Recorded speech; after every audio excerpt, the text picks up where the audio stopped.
Okay, continuing on looking at the different types of combat variables there are, you can also have poison affect combat as well from certain types of enemy units. For example, the void spiders can potentially poison your units. Now, to determine poison damage, it's actually really easy to understand, and the information you need is on the enemy card itself as well. When this type of unit, a unit that has poison, conducts an attack, if it inflicts a wound, then you have to check to see if an extra wound is caused by poison.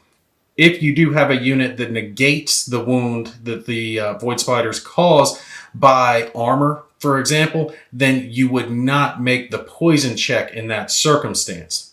But let's say they do cause a wound and it goes through. After you have applied that wound, you will again do a random number generation and you will check the number that's listed down. In the case of these void spiders, it's a 5+. So if that random number is a 5 or higher, that unit will take an additional wound on top of any wounds that have already been applied from the poison giving unit. Now, when it comes to the poison wounds themselves, those cannot be negated by armor. They do automatically just go through. Do keep in mind, though, that poison units are going to apply their poison when their attacks are conducted at melee range, not at fire range. Similar to how poison works, you can have units that can cause what is called grapple upon a successful melee attack as well. And with grapple, your unit is going to become immobilized, effectively knocked out completely for the next round of combat. So let's say our cybers here caused a wound. You would take a grapple counter and you would pick whatever unit you had applied your wound to, and you would place the grapple counter on top of them, signifying that they are grappled for the future round of combat. Now, unlike the poison, a grapple will still be applied even if the unit has negated the original wound through armor or a med kit. You will still place that grapple marker on them.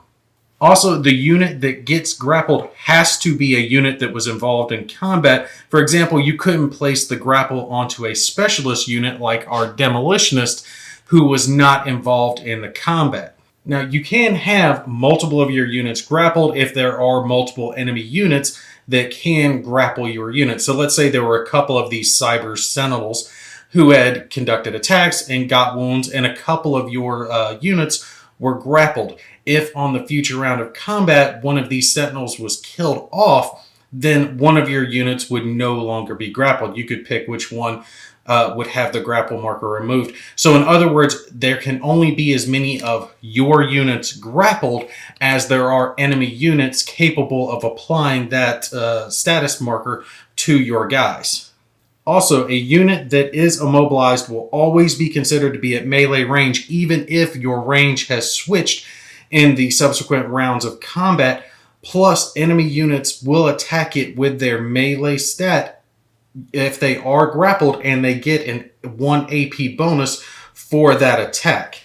Now, while a unit is immobilized by being grappled, the only thing that they can do is attempt to free themselves, and they do that by making a melee check and getting 1 success level that will remove the grapple marker from them.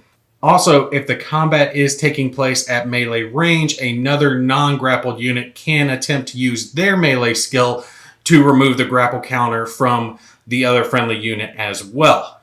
One last combat variable that we're going to go over has to do with ambush. And ambush is a very simple concept to understand. Remember when we had discussed combat between our units and enemy units previously, is that combat is performed simultaneously. You generate your wounds, the enemy generates their wounds, and they're applied simultaneously back and forth.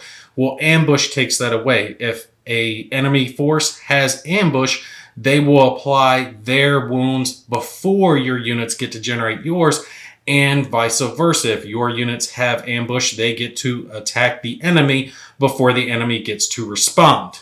Now, there are special rules that will grant certain enemies an ambush, or your units can spend an intel marker from their resources to grant them ambush status for the first round of combat in the combat that has been initiated.